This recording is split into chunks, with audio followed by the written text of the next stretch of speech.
Hi all, welcome to football arena. Argentina ദേശീയ ടീമിന്റെ പരിശീലകനായിക്കൊണ്ട് Scaloni എത്തിയതോടുകൂടിയാണ് അവരുടെ തലവര മാറി മറിഞ്ഞത്. കിരീടത്തിന് വേണ്ടിയുള്ള കാത്തിരിപ്പ് അവസാനിപ്പിക്കാൻ സ്കലോണിക്ക് കഴിഞ്ഞു.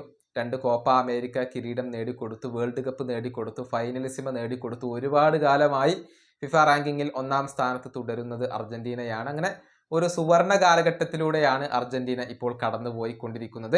ഇതേക്കുറിച്ച് ബ്രസീലിയൻ ഇതിഹാസമായ റൊണാൾഡോ നസാരിയോ സംസാരിച്ചിട്ടുണ്ട്. അതായത് അദ്ദേഹത്തോട് ചോദിക്കുന്നത് ഇങ്ങനെയാണ്: എന്താണ് സ്കലോണിയുടെ അർജന്റീൻ ടീമിനെ സ്പെഷ്യൽ ആക്കുന്നത്? അതിനുള്ള ഒരു ഉത്തരം അദ്ദേഹം നൽകിയിട്ടുണ്ട്. വളരെയധികം ആത്മാർത്ഥതയോടുകൂടി കളിക്കുന്ന കുറച്ച് താരങ്ങൾ അത്തരത്തിലുള്ള ഒരു ടീമിനെ ഉണ്ടാക്കിയെടുക്കാൻ സ്കലോണിക്ക് കഴിഞ്ഞു എന്നാണ് റൊണാൾഡോ നസാരിയോ പറഞ്ഞിട്ടുള്ളത്.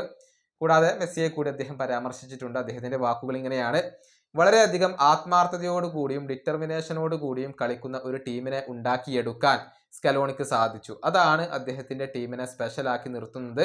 പരസ്പരം സഹകരിക്കുന്ന വളരെ സ്മാർട്ടായ ഒരു ടീം അദ്ദേഹത്തിനുണ്ട്. കൂടാതെ അവർക്ക് മെസ്സിയുണ്ട്. സാധാരണ താരങ്ങൾക്കിടയിൽ നിന്നും വലിയ ഒരു ഡിഫറൻസ് മെസ്സി എന്ന താരം തന്നെ ഉണ്ടാക്കുന്നുണ്ട്. ഇതാണ് റൊണാൾഡോ നസാരിയോ പറഞ്ഞിട്ടുള്ളത്. ഏതായാലും വളരെ പ്രധാനപ്പെട്ട മത്സരങ്ങളാണ് അർജന്റീനയെ കാത്തിരിക്കുന്നത്. 1-ാം സ്ഥാനക്കാരായിക്കൊണ്ട് വേൾഡ് കപ്പിന് യോഗ്യത നേടാൻ അവർക്ക് കഴിഞ്ഞിരുന്നു.